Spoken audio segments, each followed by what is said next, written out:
Hello my dear friends, మేము మచిలీపట్నం వచ్చామండి. ఇలా వెళ్తూ ఉంటే రోడ్డు మీద నుంచి ఇక్కడ గానుగా తయారు చేసేది కనపడిందండి. చూద్దామని వచ్చాము. ఈ పక్కనే ఒక షాప్ ఉందండి, ప్రకృతి వ్యవసాయ ప్రచార వేదిక. అక్కడ ఈ రిఫైండ్ ఆయిల్ ఇవి తీసుకున్నామండి, కొబ్బరి నూనె ఇవన్నీ కూడా. ఇవి ఎక్కడ ఏంటండి తయారు చేయటం అంటే పక్కనే అని చెప్పారు. అది చూద్దామని వచ్చామండి.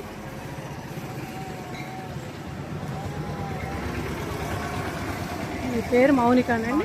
మౌనిక. రోజు ఎన్ని కేజీలండి ఇలా?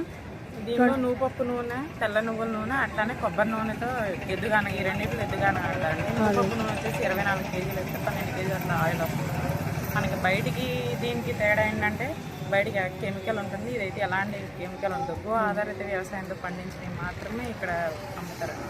అట్లాగే ఏంటంటే మనకి మిషన్తో చేసింది అయితే వేడి అనేది ఉంటుంది, అలాగే థిక్నెస్ అనేది ఉంటుంది. ఈ ఎదుగానుతో చేసేది ఏంటంటే చెక్క వలన మనకి హీట్ అనేది రాదు, చల్లగా ఉంటుంది, తలకు పెట్టిన కొబ్బరి నూనె. అట్లానే థిక్నెస్ అనేది కొబ్బరి నూనె, అలాగే నువ్వుపప్పు నూనె మాత్రమే చేస్తారు. చాలా ఫ్రెష్గా ఉందండి ఆయిల్ ఏంటండి, ఈ షాప్లో ప్రతిదీ కూడా మంచిగా అనిపించిందండి. తీసుకున్న తర్వాత మాకు అసలు గానుగా నూనె ఎక్కడ తయారు చేస్తున్నారు ఏంటంటే పక్కనే అన్నారు.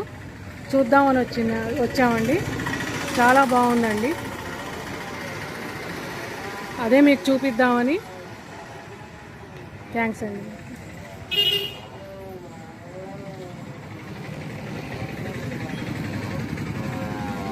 ఈ విధంగా oil తయారవుతుందండి.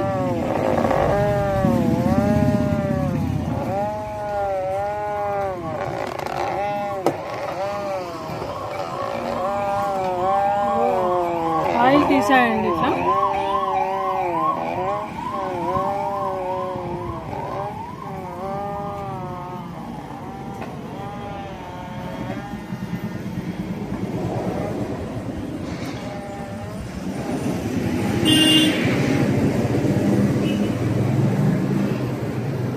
Thank you very much friends.